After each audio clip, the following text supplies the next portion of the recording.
All right, so Unit 3 is about unit rate, ratios and proportions, scale factor, complex fractions. There's all these kind of stuff that's in here. But basically, what we're going to focus on first is computing unit rates associated with the ratios of fractions. So first, I want to review how do we divide fractions. So we know that anytime we divide fractions, we do keep, change, flip, or we multiply by the reciprocal. We're going to keep the first fraction,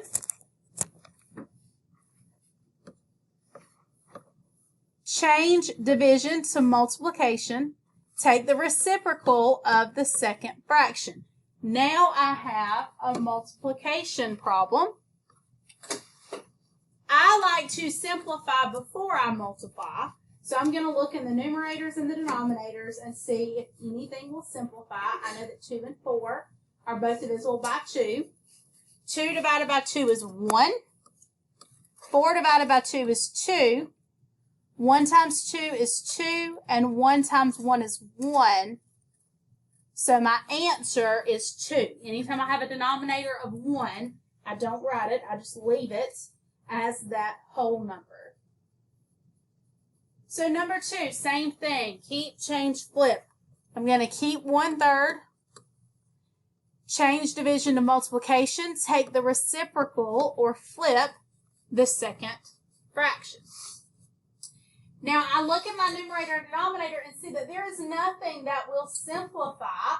So I'm just going to multiply straight across. 1 times 5 is 5. 3 times 2 is 6. So that is 5/6. If I'm dividing fractions and there's a whole number, I just put the whole number over 1 to make it a fraction.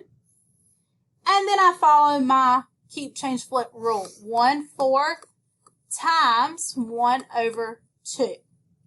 Now I know that 2 and 4 are both divisible by 2, but they are both in the denominator, so I cannot simplify them. So I just multiply straight across. 1 times 1 is 1. 4 times 2 is 8.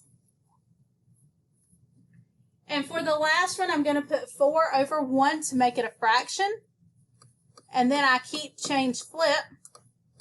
Again, 4 and 8 are both in the numerator, so I cannot simplify those. I just multiply straight across. 4 times 8 is 32, and 1 times 7 is 7. Unless it tells you specifically, you can leave it as an improper fraction. That is fine.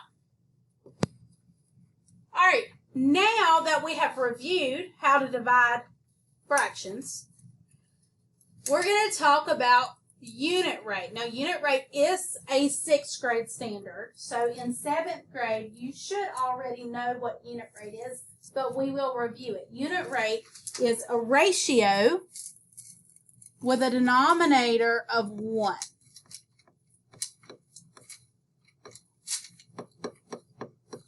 Ratio with a denominator of 1.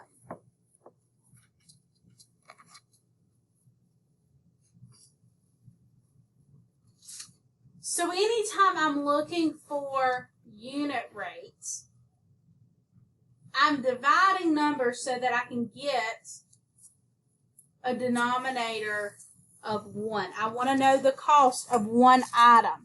I want to know how many miles in 1 gallon. I want to know how many yards in 1 minute.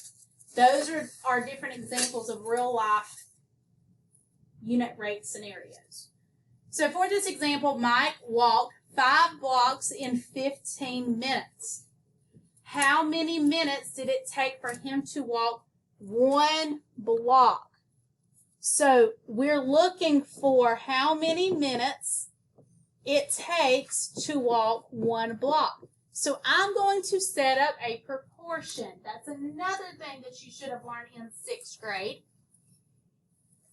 We know that it's going to be minutes over block because our denominator is of 1. So if it's asking for 1 block, then block has to be on the bottom. So 5 blocks in 15 minutes. That's going to be 15 minutes over 5 blocks equals how many minutes for one block? So 15 minutes in 5 blocks is going to be how many minutes in one block? So you can either cross multiply and then divide, or you can see if you can simplify first. Either way.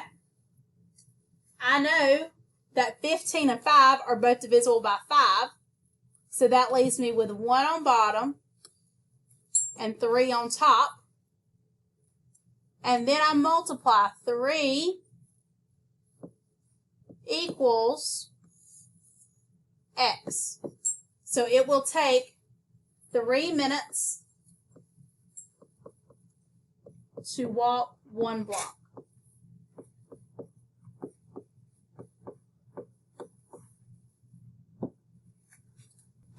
All right, so now let's talk about complex fractions. Complex fractions are when the numerator, denominator,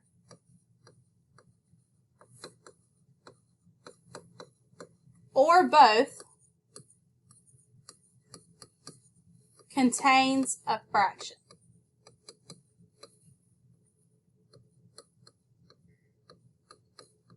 When the numerator, denominator, or both contains a fraction. All right, so when you are solving complex fractions, so this is what they look like.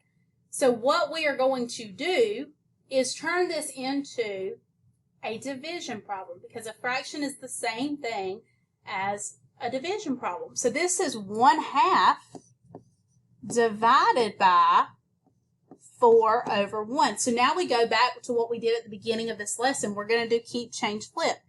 1/2 times 1 over 4. 1 times 1 is 1. 2 times 4 is 8. So this equals 1 over 8. Anytime you have a whole number, turn it into a fraction by putting it over 1. And turn your vinculum, that's the fraction bar between the numerator and denominator, into a division symbol. And now we're going to do keep, change, flip. Look to see if you can simplify. I can simplify 3 and 6. They're both divisible by 3. I can't simplify 2 and 4 because they're both in the numerator. So 2 times 4 is 8. 1 times 1 is 1. That leaves me with 8. So when you're looking for these complex fractions, whichever line is the longest, that's going to be your vinculum, or the fraction bar that separates the numerator from the denominator. So I have 1/3 divided by 7/8. I'm going to do keep, change, flip. There's nothing that I can simplify, so 1 times 8 is 8. 3 times 7 is 21. My answer is 8 over 21.